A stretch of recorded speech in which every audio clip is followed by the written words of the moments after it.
I'm becoming increasingly interested in gravel riding. Is this a slippery descent into the dark side, or just something fun? I can't help but notice more and more great content about gravel riding. Chris Miller's off on the gravel bike, Josh Kwan is doing some gravel rides, and this is one of the coolest little adventures around Sydney I've seen in a long time. My good friend Loudkit Day has been getting involved in the scene for the last couple of years. Let's take a Sunday long ride for a coffee and a chat about some of my noob questions about gravel riding.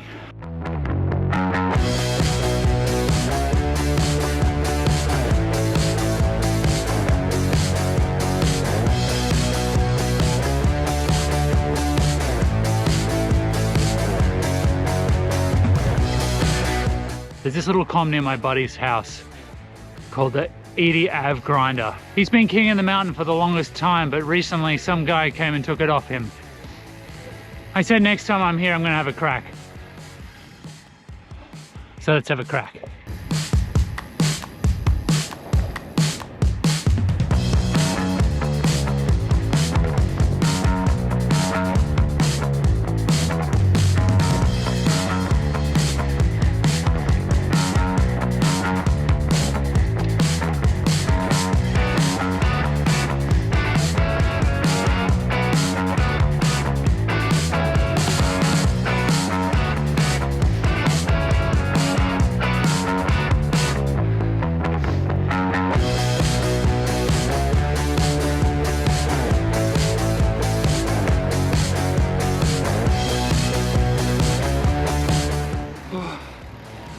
Oh, that's heavy. Short. It's like 800 or 900 watts the whole way. Let's see if I got it.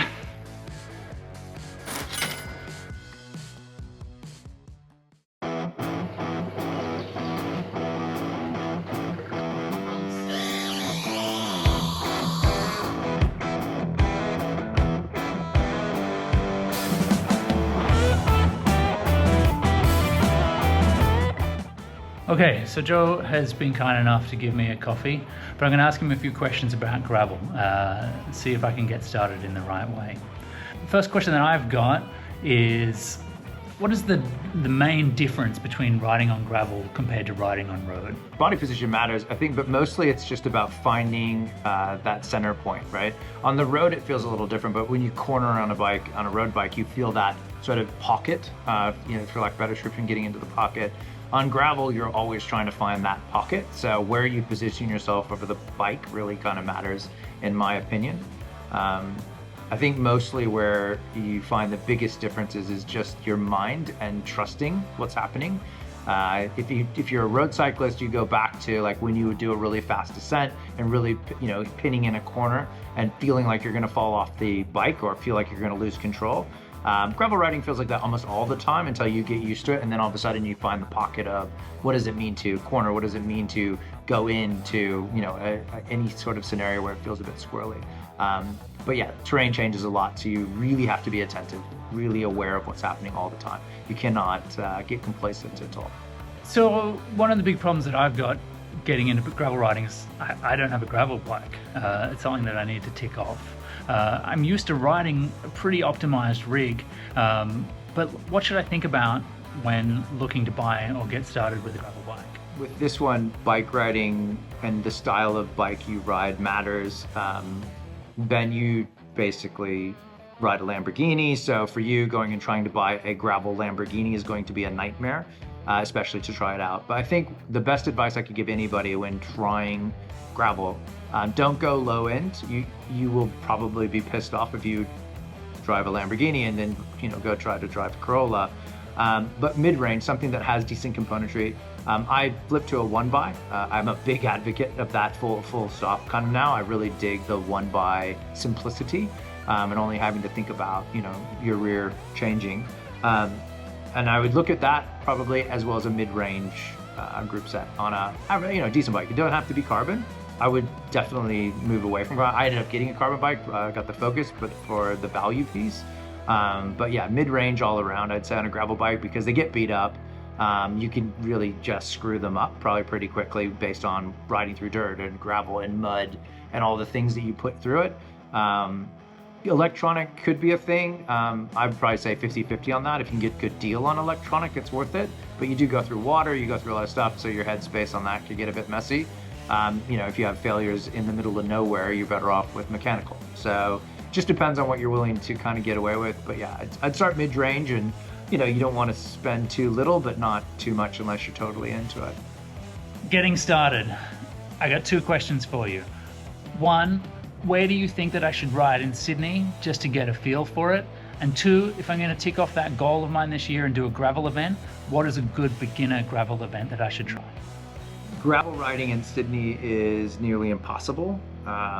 You have to do like urban gravel, which is just a series of fire roads, and mostly that's great for mountain bikers. You're not going to get a great experience on a gravel bike due to the way you ride a gravel bike. You're not looking at real technical stuff on a gravel bike. That being said, there's ways you can get around it. Wiseman's Ferry is the best place to just kind of go do Sydney gravel, in my opinion. You're not going to get much better than that for like continuous dirt roads and experience. So out and around there, which is still technically Sydney, I suppose, on the outer rim. Yeah, but yeah, you're going to suffer, I guess, there. I think Manly Dam has a bit of sort of dirt stuff you can get on, but you're not going for long rides. You're going for very technical, short, almost mountain bike rides where you hike a bike a bit in Sydney. First gravel event. So I would say that everyone has to do Gears and Beers, Wagga. That was technically my first event as well. I've done a number of them since then, but it's probably the most well-built event as far as gravel experience goes. The beauty of the gravel life is that communities thrive off of it. Local tourism really benefits from these large events, so they do a lot to put on a big show and take people in. The other cool thing is generally there's a lot of beer involved and local breweries that sponsor the event, so you get, you know, sort of this real casual vibe, a real inclusive vibe. So yeah, I would say Gears and Beers is a great intro into what it's like to get into a very large scale, well put together event. Okay, last question. What is the spirit of gravel?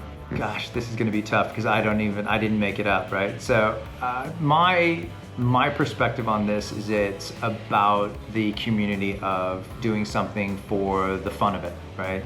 Spirit of gravel is doing it for the complexity, the challenge that is a gravel ride.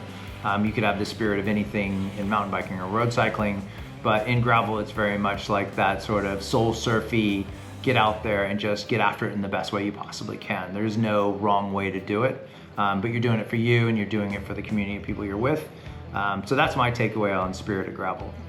You're doing it because you enjoy it, not because you're trying to be better than other people necessarily. Okay, so what to make of that advice? I think practice is going to be key. Getting used to, getting comfortable riding on gravel. I think one buy sounds like a good place to start. I've been eyeballing the new Grail from Canyon. It feels like it kind of hits that sweet spot. Built like a performance bike, but it's priced more moderately so. Hopefully that would mean I can spend more time thinking about the terrain and less time thinking about the differences in the bike and the components.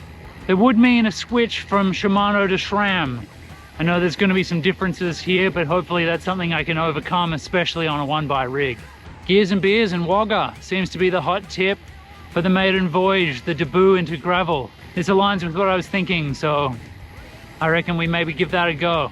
The only contentious point about that one will be it's only like 2 weeks before the Barrel Classic. If I understand correctly, it's a fairly casual event, so I don't have to worry about it tanking me too much. But gee, I hope I don't eat shit.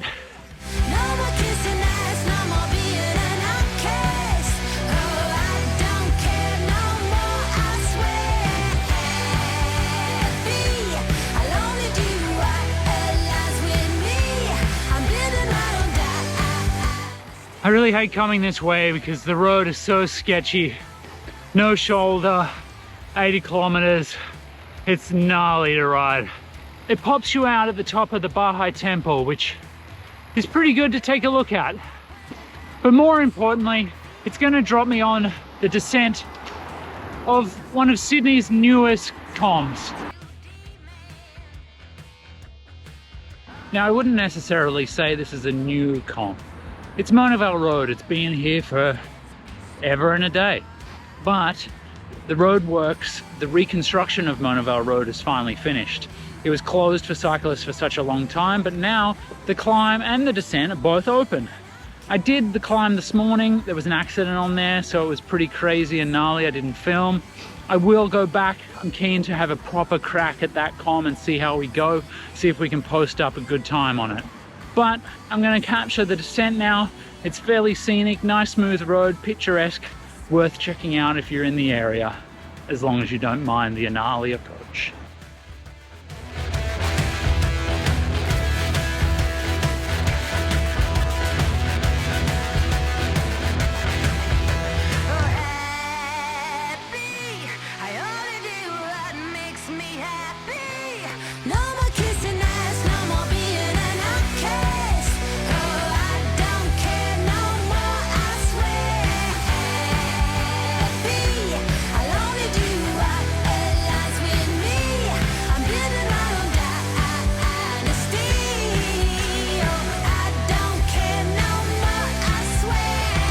Pretty fast, a little bit windy for my likings, but good fun.